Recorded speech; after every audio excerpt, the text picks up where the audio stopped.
بسم اللہ الرحمن الرحیم۔ آج کی بڑی خبروں میں سے ایک بڑی خبر یہ ہے کہ لیفٹیننٹ جنرل محمد عاصم ملک کو، جو GHQ میں ایڈجوٹنٹ جنرل تھے، بلکہ ایڈجوٹنٹ جنرل کے فرائض سر انجام دے رہے تھے، انہیں DGISI بنا دیا گیا ہے۔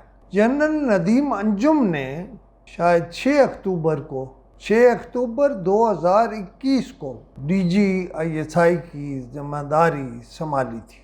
لیفٹیننٹ جنرل محمد عاصم ملک کی تعریف یہ ہے کہ وہ ایک فوجی خاندان سے ہیں۔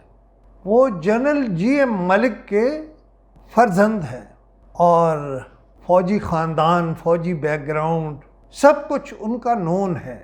وہ فوج کے تقریباً سبھی اہم عہدوں پر رہے، لیکن کوئی ان پر انگلی نہیں اٹھا سکا۔ ان کے والد جناب GM ملک راولپنڈی کے کور کمانڈر بھی تھے۔ اس وقت جب ملک میں دہشت گردی عام ہے، جنرل محمد عاصم ملک کوئٹہ میں ایک بہت اہم بریگیڈ کمانڈ کر چکے ہیں۔ وہ چیف انسٹرکٹر NDU اور instructor command and staff college Quetta بھی رہے ہیں۔ انہوں نے بلوچستان میں جہاں انفینٹری ڈویژن کی قیادت کی ہے، وہاں وزیرستان میں بھی وہ انفینٹری کمانڈ کر چکے ہیں۔ فوجی ہونے کے حوالے سے ان کی ایک ہی تعریف ہے، اور وہ تعریف یہ ہے کہ وہ پکے اور سچے فوجی ہیں۔ انہیں آج DGISI تعینات کر دیا گیا ہے اور وہ 30 ستمبر کو اپنے اس عہدے کا چارج لیں گے۔